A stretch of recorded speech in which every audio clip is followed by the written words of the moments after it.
Assalamualaikum warahmatullahi wabarakatuh. Alhamdulillah hamdan wa syukran lillah. La hawla wa la quwwata illa billah. Ashhadu an la ilaha illallah wahdahu la syarikalah. Wa ashhadu anna Muhammadan abduhu wa rasuluh. Allahumma fasalli wa sallim ala hadzal nabiyil karim wa ala alihi wa ashabihi ajma'in. Amma ba'du. Bapak-bapak, ibu-ibu, saudara-saudara jamaah salat zuhur Masjid Raya Sumatera Barat, para tamu-tamu Allah yang mulia. Judul ceramah zuhur kita adalah puasa latihan pengendalian diri. Jamaah, kita bersyukur, alhamdulillah hari ini kita sudah masuk hari yang ke-19 puasa kita. Kita berdoa semoga ibadah puasa kita dan ibadah-ibadah lainnya diterima oleh Allah dan dibalasi dengan pahala yang berlipat ganda. Amin ya rabbal alamin. Puasa bukan hanya menahan haus dan lapar, tapi juga melatih pikiran kita supaya tidak memiliki pikiran-pikiran yang menyeleneh, yang merugikan dan menzalimi orang lain. Puasa juga melatih perasaan, mempertajam perasaan supaya kita jangan sekali-kali merusak perasaan atau menyakiti perasaan orang lain. Begitu juga puasa adalah melatih hati supaya jangan sekali-kali bersifat hasad dan dengki. Termasuk juga puasa adalah latihan pengendalian hawa nafsu, baik nafsu syahwat terhadap lawan jenis maupun terhadap syahwat perut, maupun juga terhadap syahwat jabatan dan kekuasaan atau syahwat politik. Biasanya ini kecenderungan yang membawa orang berbuat curang dan berbuat dosa. Tidak kalahnya lagi, puasa adalah melatih panca indera kita, mata, telinga, dan lidah kita dari hal-hal yang akan merusak dan mengurangi nilai puasa. Bahkan dikatakan oleh Rasulullah Sallallahu Alaihi Wasallam, siapa yang tidak bisa mengendalikan lidahnya dari kata-kata zur, berdusta, mengupat, mengunjing, maka tiada nilai pahala puasanya. Hadisnya populer, man lam yada qaulaz zur wal amila bihi falaisa lillahi hajatun fi ayyadha ta'amahu wa syarabahu. Siapa yang berpuasa tapi tidak bisa menahan lidahnya dari kata-kata zur, berdusta, mengupat, menggunjing, mengfitnah, mengadu domba orang lain, hak, maka tiada Allah berhajat kepada puasanya, maka puasanya tidak bernilai sedikit pun fi ayyadha ta'amahu wa syarabahu, walaupun dia meninggalkan makan dan minum pada siang hari. Bukankah itu yang dikatakan dalam hadis yang lain, kam min shaimin laisa lahu min siyamihi illal ju' wal atas. Banyak orang yang berpuasa tapi tidak ada yang didapat dari puasanya itu kecuali lapar dan haus. Yaitu orang yang berpuasa yang tidak bisa menahan lidahnya dari kata-kata dusta, mengupak kok dan menggunjing. Jamaah, Rasulullah mengatakan ini ucapan lidah. Lidah memang tidak bertulang, tapi pada masa sekarang ada yang lebih berbahaya dari lidah, yaitu ujung jari. Ujung jari ini bisa menjadi orang batal puasanya, batal nilai pahala puasanya. Mungkin barangkali kalau dia menggunakan ujung jarinya di WA atau Facebook segala macamnya berbuat fitnah, mengadu domba, maka nilai puasanya tidak ada sama sekali. Kenapa Rasulullah tidak mengatakan di ujung jari? Karena memang pada masa Rasulullah belum ada ujung jarinya itu yang berfungsi untuk mengembangkan hoax itu. Tapi sekarang orang bermain di WA, di Facebook, itu adalah sekali tekan bisa jutaan orang bisa tahu. Bisa orang tahu Amerika, bisa tahu orang Arab Saudi, bisa tahu orang Aceh, bisa tahu orang Jawa. Sekali berbuat menekan jari kita berbuat yang tidak baik, berapa dosanya. Oleh sebab itu hati-hatilah bagi orang yang berpuasa. Orang yang berpuasa harus dia mengendalikan lidah dan tangan dan ujung jarinya dari hal-hal yang akan merusak puasa. Jemaah, kalau kita lihat kenapa penting pengenalan diri itu. Puasa itu berfungsi sebagai latihan pengendalian diri. Kalau kita lihat dari arti puasa itu bahasa Arab saum, ya, yang artinya imsak, yang bisa diartikan dengan diam, tidak bergerak. Artinya menahan dan berhenti, tidak bergerak untuk melakukan hal-hal yang tidak baik. Secara esensial adalah menahan dan mengendalikan diri dari hal-hal yang akan mengurangi nilai puasa. Coba bayangkan imsak itu dari waktu subuh, waktu awal sampai nanti waktu berbuka. Dia kendalikan hal-hal yang akan merusak nilai puasanya. Berarti puasa ini masanya jauh lebih besar, jauh lebih lama daripada salat. Mungkin salat 5 menit, tapi kalau puasa dari imsak sampai berbuka kita dilatih untuk mengendalikan diri.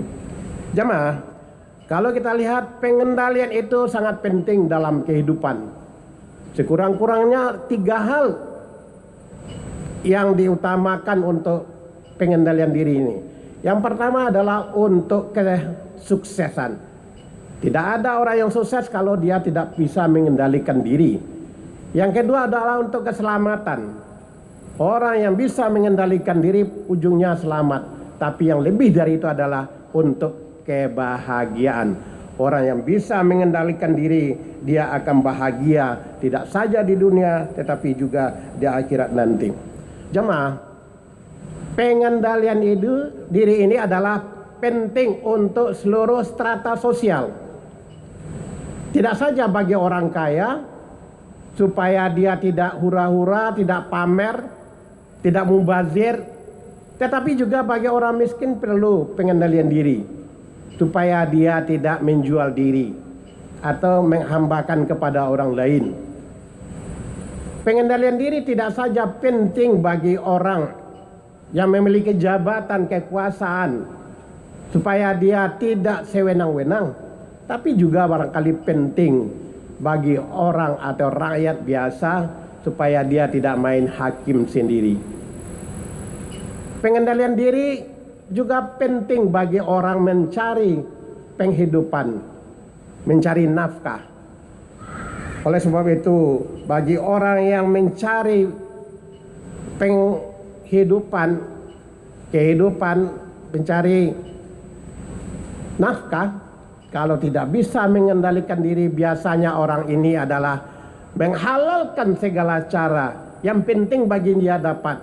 Biasanya orang ini memiliki mental menerabas. Yang penting baginya hasil. Dia kurang memperhatikan proses. Yang penting hasil dapat. Proses dilalui dengan menghalalkan segala cara. Padahal dalam agama adalah at-tariqatu ahammu minal maddah. Cara atau proses itu adalah lebih penting daripada hasil. Cara boleh maksimal, tapi dari hasil adalah takdir atau ketetapan Allah Subhanahu wa taala. Tapi orang yang tidak bisa mengendalikan diri daripada berbuat curang, menipu, mengecoh orang lain dalam mencari nafkah, biasanya orang memiliki mental menerabas, menghalalkan cara yang penting bagi dia dapat. Oleh sebab itu, jemaah, kalau kita coba melihat sejarah bahwa pengendalian itu penting, dan pengendalian penting, kalau lepas dari pengendalian diri itu biasanya orang celaka. Nenek moyang kita, Adam dan Hawa, sebetulnya dia bebas melakukan apa saja, menikmati apa saja yang ada di surga. Coba lihat surah Al-Baqarah ayat 35. Kata Allah, wa qulna ya Adam uskun anta wa zawjakal jannah wa kula minha ragadan haitsu syi'tuma wa la taqraba hadhihi syajarah fatakuna minadh zalimin. Kami berkata, wahai Adam, bersenang-senanglah kamu dalam surga dengan istrimu Siti Hawa. Makalah sekehendak hatimu, sepuasmu, apa yang ingin kamu makan di dunia, di surga itu tersedia semuanya. Tetapi ada satu larangan, wala taqraba hadhihi syajarah. Jangan kamu hampiri pohon ini, jangan engkau hampiri pohon ini. Wa takuna minal zalimin. Adalah keduanya, Adam dan Hawa, zalim pada dirinya. Dia melakukan memakan buah kurbi, mendekati pohon itu karena digoda, dirayu oleh setan. Yang pertama dirayu Siti Hawa supaya mendekati pohon syajarah itu, pohon itu memakannya. Rupanya dia tidak mampu menggoda Hawa, lalu dia menggoda Adam, lalu menggoda Hawa. Akhirnya dia tergodalah Adam dan Hawa, maka dia berani melanggar aturan Allah, yaitu larangan untuk memakan pohon khuldi itu. Apa akibatnya? Kalau orang melanggar aturan Allah, maka Allah menyuruh dia keluar, dicampakkan ke dunia. Hawa dan Adam dicampakkan ke dunia dengan tempat yang berjauhan. Sudah sekian lama dia bertobat, lalu bertemulah di padang Arafah. Biasanya yang kita apakan di padang Arafah selama ini. Apa artinya? Hati-hati kalau kita berani untuk melawan Allah, bisa tanggal celana dan bajunya. Maka Adam keluar dari surga itu dengan bertelanjang, maka dia berpakaian dengan daun-daunan. Jemaah, kalau orang melanggar aturan, termasuk juga tidak bisa mengendalikan hawa nafsunya kepada wanita, itu adalah sejarah Kabil dan Habil. Nabi Adam lahir berpasangan, dan dia aturan itu yang tua berkawin kepada yang muda. Tapi di waktu Kabil dapat pasangan yang kurang bagus, Habil dapat pasangan yang bagus, wanita yang bagus, maka dia tidak mau menerima. Tak bisa mengendalikan hawa nafsunya, maka terjadilah pembunuhan. Kabil membunuh Habil gara-gara wanita. Sekarang juga banyak begitu, banyak orang memperebutkan wanita, akibatnya dia melakukan segala sesuatu. Jamaah yang berbahagia, ada lagi yang kita lihat dalam sejarah, ya, yang menjadi perbandingan bagi kita semua. Dalam surat Al-Baqarah ayat 34, kalau umpamanya perintah Allah itu tidak diikuti, tidak bisa mengendalikan diri karena sombong dan angkuh bagi orang-orang yang pakar intelektual, ini akibatnya adalah berbahaya. Ini perumpamaan yang ditunjukkan oleh Rasulullah dalam surah Al-Baqarah. Wa idz qulna lil malaikati isjudu li adaman fasajadu illa iblis aba wastakbara wa kana minal kafirin. Sewaktu kami berkata kepada malaikat, sujudlah kamu kepada Adam, maka sujudlah malaikat, kecuali yang tak mau sujud adalah iblis. Dia takabur, tak mau, dia enggan, dan adalah iblis itu menjadi kafir, mengingkari perintah Allah. Maka oleh sebab itu iblis itu dicap oleh Allah, atau setan itu dicap oleh Allah menjadi penghuni neraka selamanya karena dia tidak mau mengikuti perintah Allah. Kenapa iblis itu tidak mau mengikuti perintah Allah untuk sujud kepada Adam? Karena dia menganggap ada lebihnya. Iblis itu diciptakan, katanya diciptakan dari nur, Adam diciptakan dari tanah, sedangkan iblis diciptakan dari api. Oleh sebab itu aku lebih baik. Sedangkan Adam itu diciptakan dari tanah yang busuk, saya diciptakan dari api. Maka oleh sebab itu saya lebih mulia daripada Adam. Kenapa saya harus mengikutinya itu? Maka dia mengingkari perintah Allah, padahal Allah itu yang menyuruh. Begitu juga tamsil yang dapat kita ambil sekarang. Kalau ada orang yang menganggap perintah yang lain atau pikiran yang lain lebih bagus dari apa yang dikatakan oleh Allah, maka orang itu akan celaka hidupnya. Jamaah yang berbahagia, ada yang menarik untuk sebagai penutup dari ceramah kita ini, apa yang dikatakan oleh Rasulullah SAW dalam sebuah hadisnya, siapa yang bisa mengendalikan dirinya dari 4 hal, maka dia akan selamat dunia akhirat. Kata Nabi, an Abi Hurairah radhiyallahu anhu qala, arba'un man kunna fi haramallahu 'alan nar wa asamahu minasyaitan.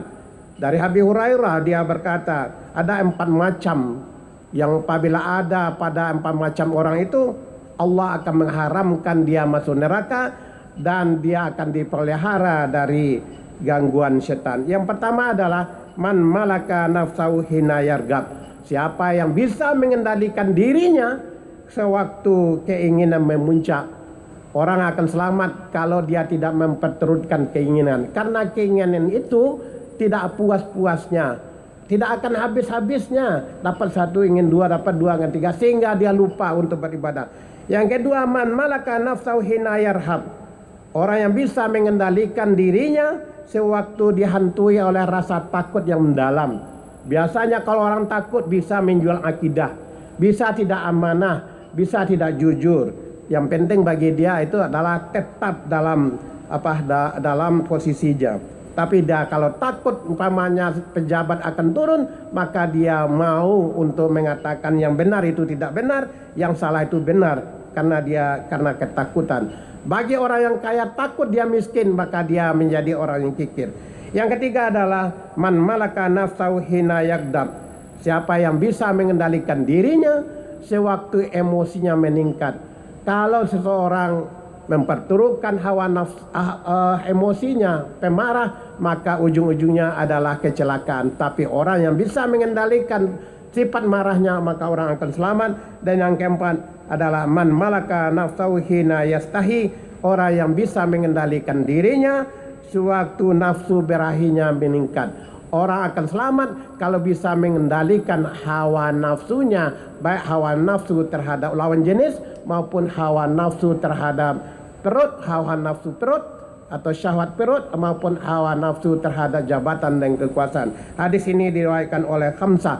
Mudah-mudahan ini dapat menjadi perbandingan bagi kita semua. Puasa itu adalah melatih pengendalian diri kita supaya menjadi orang yang selamat dunia dan akhirat. Mohon maaf. Assalamualaikum warahmatullahi wabarakatuh.